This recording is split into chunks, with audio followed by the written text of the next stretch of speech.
Watson's Fairy Tales and Time Travel. Chapter 1: Candy Temptation. This is Watson. He was born in a small town called Tempo Town. He was a healthy baby from a natural family. Watson was very young when he learned how to find the power within, which is sometimes called knowing the source within. Once, he was facing a very dangerous situation and was very scared. Yet, he focused all his energy on bringing out the power within. He realized that he could go back in time. Yes, Watson can travel back in time, even into fairy tales. For many years, he went back in time to see what people did in the past. His power gave him the ability to gain knowledge from history, but it was not until many years later that he realized how worthless knowledge is without the wisdom to use it. What does that mean? It means that you can learn from other people, books, or even the internet, but until you put that information to use, it has no meaning for you. Now, we are going to one of the moments in his life where it was essential to be able to learn from others. Dear reader, we might need your help as well. Pay close attention so you can help Watson make a decision later in the story. On an average summer day, Watson was minding his own business at the playground when he noticed candy sticking out of the sandbox. Watson was pretty hungry that day and looked around the playground to see if anyone was watching him. He wondered if he should take the candy and eat it. Then, he suddenly remembered his power from within and decided to use it. He needed some guidance to decide whether he should eat the candy, take the candy and throw it away, or just leave it. Watson balled up his fists and he lit up, becoming brighter and brighter until everything was completely white. Then, when the lights faded, he saw the following.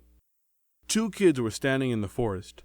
Watson saw someone walk away from the children, leaving them all by themselves in the forest.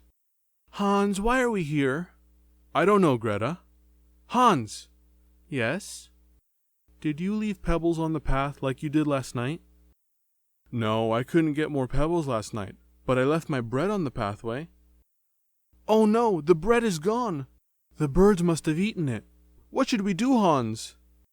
"Let's look for a place we can get shelter for tonight." "Okay, Hans." A few hours later, when it was almost dark, they walked into a small clearing in the woods. There they saw a beautiful house. "Oh my God, look at that house, Greta. I am so hungry and the house looks like it's made out of candy, just sitting here in the middle of the forest waiting to be eaten." "Wait, Hans, maybe we shouldn't eat it." "We have to, I'm so hungry, Greta." They both walked to the house and started to eat and eat. Everything tasted so good.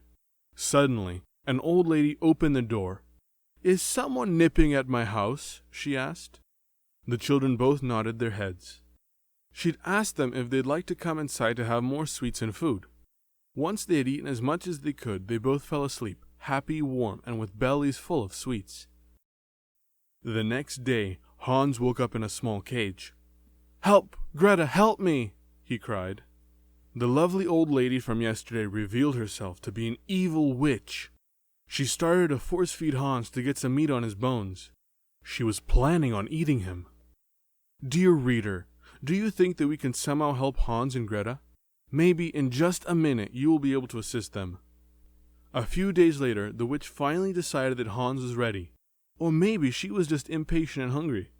She turned on the stove, feeling so excited about her dinner plans for that evening.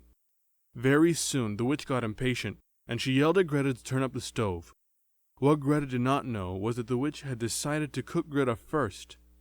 She was tricking Greta into getting close to the stove so she could push her in. Greta said to the witch, "I don't know how to turn up the stove." The witch got mad and opened up the stove. She told Greta, "This is how you do it, silly girl," and she stuck her head into the stove. Dear reader, now we need your help. Can you help us, please? Should Greta run to the cage where Hans is sitting and try to free him? Run out of the house as fast as she can, leaving Hans behind? Or push the evil old witch into the stove? Should she A. Save Hans, B. Run out, C. Push the witch? A. Save Hans, B. Run out, C. Push the witch? A. Save Hans, B. Run out. C. Push the witch. Dear reader, please make your selection on the screen and make sure the annotations are turned on, or select your answer in the description below. A. Save Hans. B. Run out. C. Push the witch.